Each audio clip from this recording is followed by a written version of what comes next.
Once upon a time, there was a woman who loved gardening. She had a son named Ernie.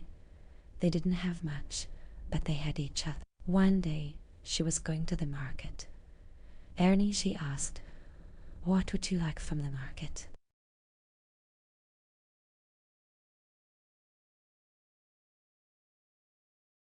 Ernie, with a twinkle in his eyes, replied, "Bags of gold." "Mom," he chuckled, knowing they could barely afford their daily bread.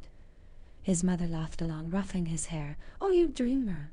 See what I can do." And off she went, leaving Ernie daydreaming about a life of riches.